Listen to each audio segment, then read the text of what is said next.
اللہ پاک نے فرمایا من آذ علی ولی فقد استحل محارمی، جس نے میرے ولی کو اذیت دی، دکھ پہنچایا، اس نے میری حرام کی ہوئی حدوں کو حلال کر دیا، یعنی میری شریعت کی حدیں توڑ ڈالی۔ اور پھر فرمایا حضرت انس بن مالک نے کہ آقا علیہ السلام نے فرمایا کہ اللہ کا ارشاد ہے اولئک ہم اولیائی حقا حقا، یہ لوگ جن کے چہروں پر سجدوں کا نور اور حسن دیکھتے ہو، یہ حقیقت میں یہی میرے اولیاء ہیں۔ اور آقا نے فرمایا اللہ کی طرف سے بندے فَإِذَا لَقِيتَهُمْ فَاخْفِضْ لَهُمْ جَنَاحَكَ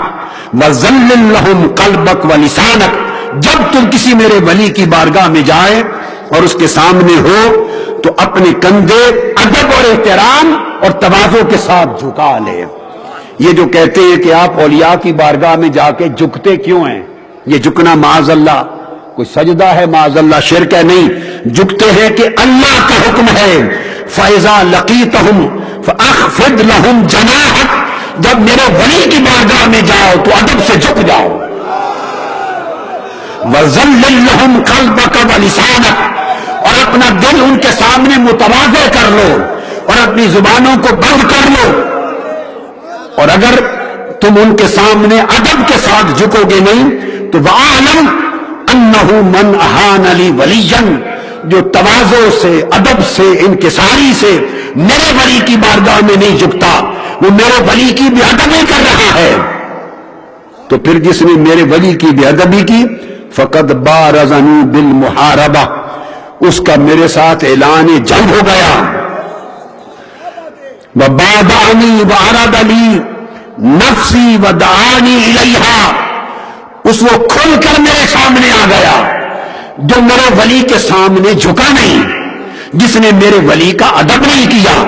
جو میرے ولی کے سامنے سراپا پیکر محبت، پیکر تذلل، پیکر خشوع اور پیکر تعظیم نہیں بنا، اس نے مجھے چیلنج کر دیا۔ اور پھر اللہ پاک فرماتے ہیں وَأَنَا أَسْرَعُ شَيْءٍ إِلَى نُصْرَةِ أَوْلِيَائِي، اور میں اپنے ولیوں کی مدد میں سب سے بڑھ کر تیزی کرنے والا ہوں۔ أَفَيَظُنُّ الَّذِي يُحَارِبُنِي أَن يَقُومَ لِي،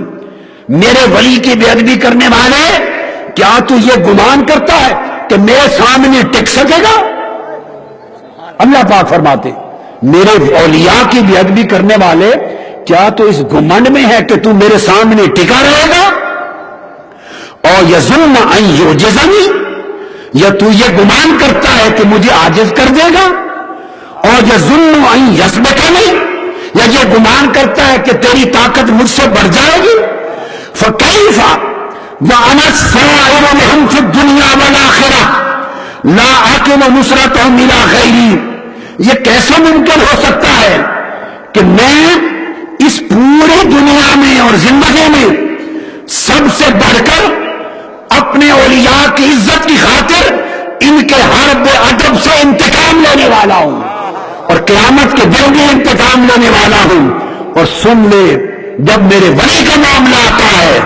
تو ان کی عزت کی رکھوالی کا کام میں کسی اور کے سپرد نہیں کرتا، خود کرتا ہوں، کسی اور کو نہیں سونپتا۔ ولیوں کی عزت کی رکھوالی کا، ولیوں کی حرمت کی رکھوالی کا، ان کی عظمت کی رکھوالی کا کام میں خود اپنے ذمے لیتا ہوں۔ فرمایا لا اعقل نصرتهم الی غیری، ان کی مدد کرنا، ان کی عزت و حرمت کی حفاظت کرنا، یہ نہیں میں فرشتوں کے سپرد کر دوں کہ تم خیال کرو، نہیں، سارے کام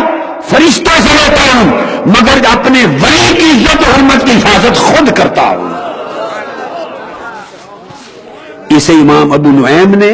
اور امام ابن ابی عاصم نے اور بہت سارے ائمہ نے طرق صحیحہ اور جیدہ کے ساتھ روایت کی۔